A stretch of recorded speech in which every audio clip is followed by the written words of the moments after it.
Hey everybody, it's Mark here at the Box SF, and I thought I'd show you some fun little axe labels this morning. Um, I've been collecting axe labels for about 30 years. The first time I ever saw one, I was like, huh, what's that? I had never ever seen them before. And they're kind of rare because if you can imagine, they were either on the handle of an axe or they were on the head of the axe, on the metal part. So this is just the tip of the iceberg of my axe labels, but there are some stunning labels here. A lot of times they were, of course, in gold inks, as many of the things that we sell are. Um, but I just thought you might enjoy seeing some of the stunning design on these things. They're so pretty, and they're so. I mean, it's funny. Some of these things are just crazy plain and simple. You might see a few of those in a second, although these are some of my better ones. But some of them are like here. This is one of the more simple ones. Nothing remarkable about it except it's a beautiful label. A lot of these came out of Maine, as where a lot of the axes were manufactured. This one happens to be from Milwaukee. This is a stunning one. This is probably among my 10 favorite ones anyway. Whoops. Let me just do that. And somebody asked me the other day, they said, you should be wearing gloves when you look at this material. And I said, well, what I do, it's hard for me to grab the corners of some of these tiny things. So I wash my hands very well with hot soapy water twice before I touch any of our material, just so you guys know that I'm not a complete heathen when it comes to archiving and things like that. Look at this beautiful little guy. And yes, there might be a touch of little grease on my fingers, but for the most part, these are good. This one's gorgeous. This is also, you probably can't see it in here, but it's also blind embossed. Here is again one of the more normal ones, but they're still awesome. This one's a beauty, the Silver Steel Atkins. What's cool about this one is it was made here in San Francisco.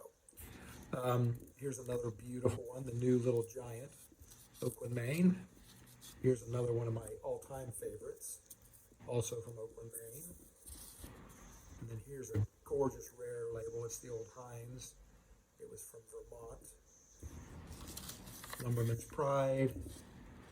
There's a lot of Lumberman's Pride. I guess it was either a brand or that word was used a lot. The Hunter. It's funny to me that it's a axe label, but he doesn't have an axe over his shoulder. This one's fun. With their tempering buildings. This one's a gorgeous one. It's also got some gold ink on it. Kind of. I think this. I don't know how this one was printed. It might be a combination of litho and letterpress. There's another relatively simple one, but still cool. I love little banners on this guy. Here's the ice axe. And then the hand hammered extra. I think they just said, how many words can we get on this label? No design, just words. So this is a beautiful little oak leaf. The Easy Cut's fun. I really like this. I have a few of these. Sometimes this is very typical. See how this corner's broken off? I probably have some where, well, here's one here where the printing isn't quite as good on it. It's got some imperfections. But these weren't intended to, like ephemera. I mean, they weren't intended to be saved. They had a short life and a purpose and were meant to be thrown away. So as with many of these, this one's crazy weird because I can barely read it. It's on this kind of weird paper. And you can see the copy on it.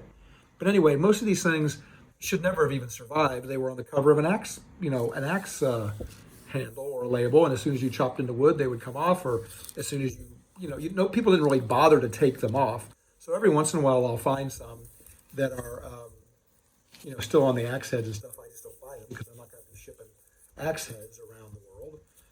But pretty cool anyway. I thought you'd enjoy. Have a great day.